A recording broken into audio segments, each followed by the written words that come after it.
In this lecture, we would like to discuss about one of the pioneers of bureaucracy, and that is Max Weber, a German jurist, economist, and politician belongs to the historical and idealist school. So, the important contribution of Max Weber are many, but we choose to discuss on his important contribution regarding bureaucracy and Protestant ethic and the spirit of capitalism. So, in this lecture, first we would like to discuss about his ideas on bureaucracy. So, Max Weber belonged to the era of large-scale governmental activities, expanding industrial management, and multi-dimensional economic operations. His interest in the nature of authority and power and his belief in rationalization brought him to the study of principles of bureaucratic organization and coordination as the instrument of change. He felt convinced that large scale planning in modern state and for modern economy were possible only by bureaucratic coordination. Whoever considered it the instrument that shaped the modern polity, the modern economy, the modern technology. He considered it as the only instrument that could mobilize the resources for the central authority.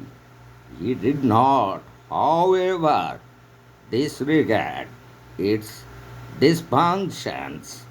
He had the feeling that new world of rationalized efficiency has turned into a monster that threatens to dehumanize its creators. So, according to Max Weber, bureaucratic coordination of activities in government and industry or in economic and religious organization he considered as the distinctive mark of modern era. It is to him one of the expressions of the scientific attitude and rationalism of modern Western society.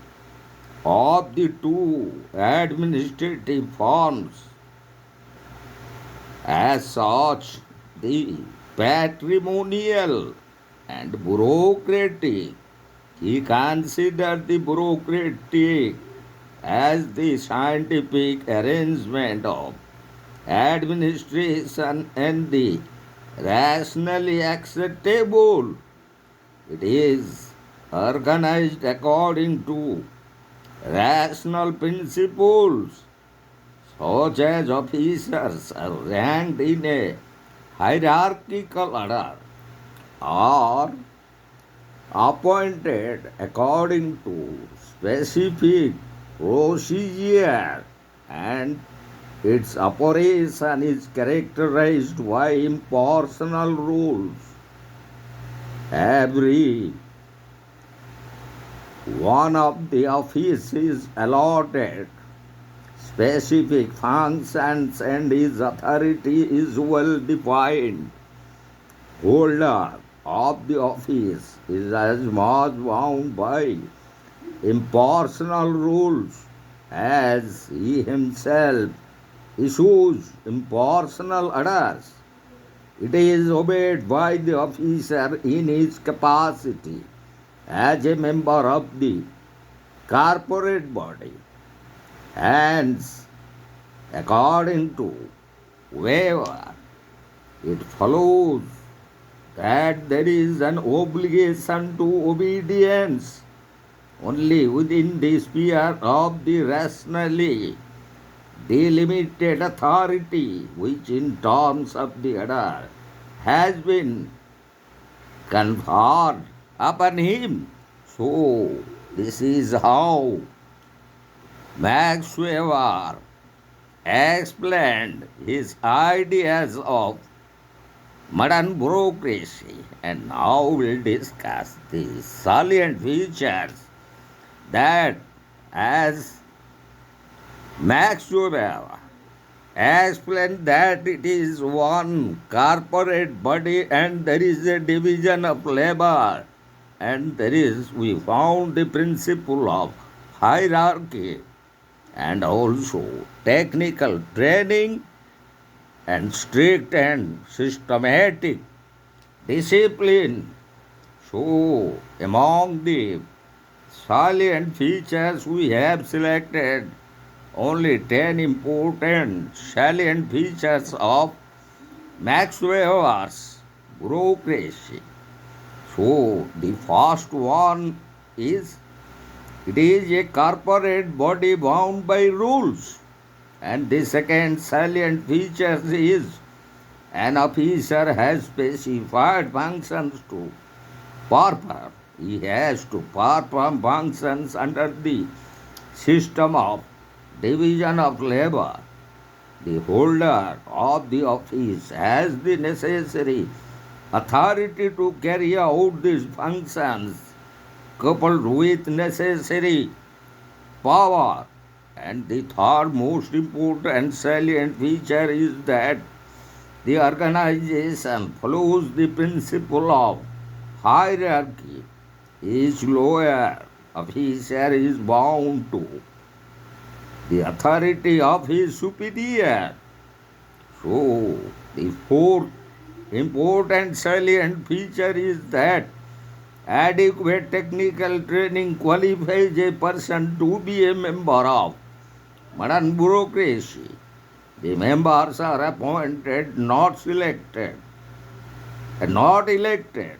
And the next important salient feature is that in the rational type organization, members of the administrative staff are completely separated from ownership of the means of production.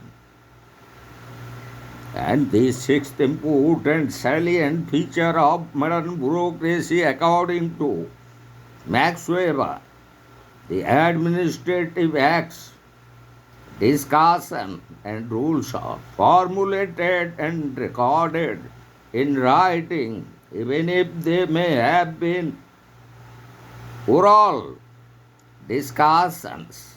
And the seventh important salient feature is that the performance of the duties connected with the office is the sole function of the officer. His appointment is contractual. He cannot be removed from it. He may, however, resign. And the eighth important salient feature is that the officer is paid a graded salary during his career. He is entitled to a pension on retirement. And the ninth important salient feature is that it constitutes a career. There is a system of promotion according to seniority or achievement. It is determined and decided upon by the decisions of the superiors.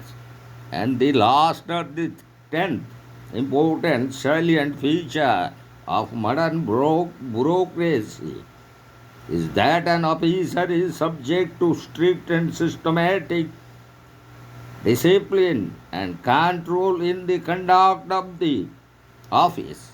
So, these are the 10th important salient features of modern bureaucracy as presented by Max Weber. And now we will discuss the various advantages that we found, such as precision, speed, unambiguity, and reduction of frictions. So, the advantages as precision, speed, and ambiguity, knowledge of the files, continuity, discretion, unity, strict subordination, reduction of friction, and of material and personal cost that are raised to the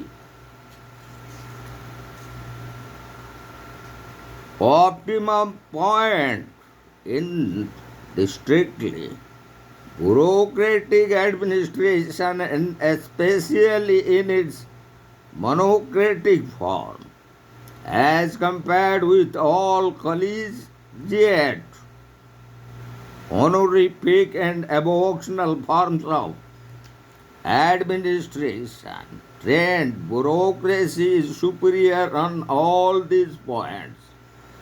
And as far as complicated tasks are concerned, paid bureaucratic work is not only more precise but in the last analysis it is often cheaper than even formally unremunerated honorific service. So also, bureaucratization offers above all the optimum possibility for carrying through the principle of specializing administrative functions according to purely objective considerations. Individual performances are allocated to functionaries who have specialized training and who, by constant practice, learn more and more. The objective discharge of business primarily means a discharge of business according to calculable rules and without regard for any person. So also, it is suitable to present the complex culture system. The more complicated and specialized modern culture becomes, the more its external supporting apparatus demands the personality detached and strictly objective, expert in lieu of the master of older social structure, who was moved by personal sympathy and favor, by grace and gratitude. Bureaucracy offers the attitudes demanded by the external apparatus of modern culture in the most favorable combination. And also, another advantage that we found of bureaucracy, it is of permanent character. Once fully established, it cannot be easily destroyed. It is the means of carrying community action over into rationally ordered societal action. Therefore, as an instrument for societalizing relations of power, bureaucracy has been and in a power instrument is a power instrument of the first order, or the one who controls the bureaucratic apparatus. And also another advantage that We found it is disciplined body of officials. The attitude set of the officials for precise obedience within his habitual activity in public as well as in private organization is its speciality. This discipline is the basis of all other. So also he found the very dysfunctions of bureaucracy. Despite all the advantages that bureaucratization has, whoever feels unhappy about its future, he thought it to be more probable that the future would be an iron age of bureaucracy rather than a garden of Eden. The major disadvantages of bureaucratization is that it means it difficult to deal with individual particularities or its unwide character. It is completely depersonalized. So, Max Weber points out, as indicated, that rationalized efficiency has turned into a monster that threatens to dehumanize its creators. So now we would like to conclude the very discussion on Max Weber's contribution on bureaucracy.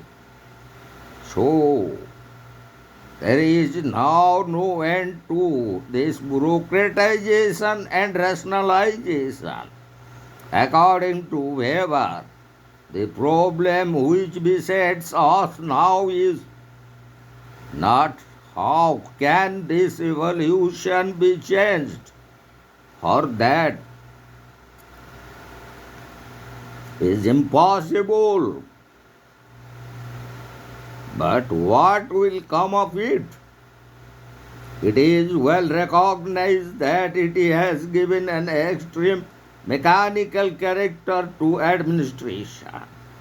It has enabled the European community to absorb the changes without their political system falling out of gear. In England, particularly, the parliamentary form of government based on bi-party system is made possible by bureaucratization and rationalization. And as in case of Germany, the political system did not crumble even after Bismarck laid down his office, as Bismarck was considered as the Iron Man of the world. The classical example of the calculability of decision making is provided by the French example, which demonstrated how this process has substituted coup d'etat for revolutions. All successful transformations in France have amounted to coup d'etat in no less exemplary manner did the smooth change overflow in India, particularly from the long British rule to the formation and continuity of the Indian Republic due to the impersonal character of the bureaucracy. So, in this context, I would like to explain that Max Weber is the pioneer of philosophical thought and bureaucracy, and as he presented his theory on modern bureaucracy and also the various advantages that he found in modern bureaucracy.